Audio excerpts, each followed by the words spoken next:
From the land down under, with the rock at its centre, comes the little Aussie watchman.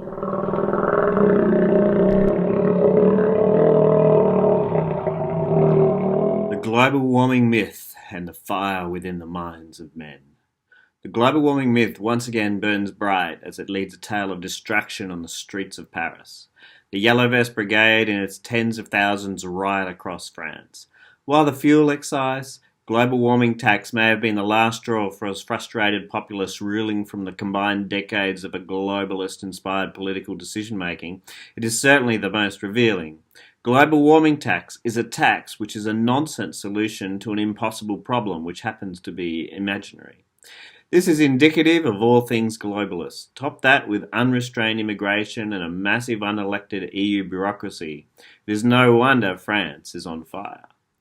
Why is it an impossible problem? It is simple. For one thing, China and India only pay lip service to the global warming myth while scrambling to build as many coal-fired power stations as possible.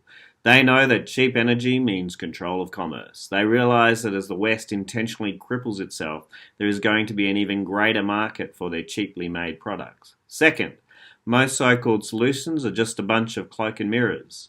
Electric cars require energy to charge them, which mostly comes from coal-fired power stations, and also use an intensive amount of energy to make the batteries required, or mostly from coal-fired power stations. It has been estimated that the production of an electric car is roughly equivalent to 10 years of carbon pollution from a normal car, and this is about the lifespan of the electric battery.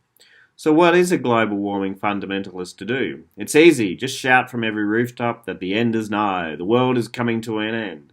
Without reverting to Stone Age technology, we are all doomed. Of course, the average global warming alarmist is a young, brain-washed individual who has no idea of the use of science in propaganda campaigns and the suffering and death that would be caused by solutions that are in the end useless.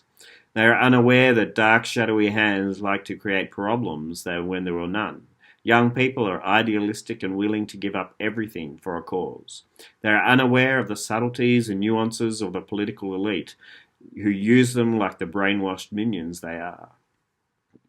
One only has to point to the failed predictions to one Al Gore to shed light on the end of the world, global warming propagandists. The Arctic ice was meant to have all gone by now, according to Al Gore. The oceans were meant to have caused some serious damage by rising, said Al Gore, but alas, no. Just more failed predictions, just as the current bunch of the end of the world predictions will fall flat on their face. No pun intended. The social toll of the global warming laws and taxes will continue to mete out its injustice onto the masses. France is on fire because of the stupidity of their governing class as it scrambles to be politically correct and to keep its wealthy elite donors happy.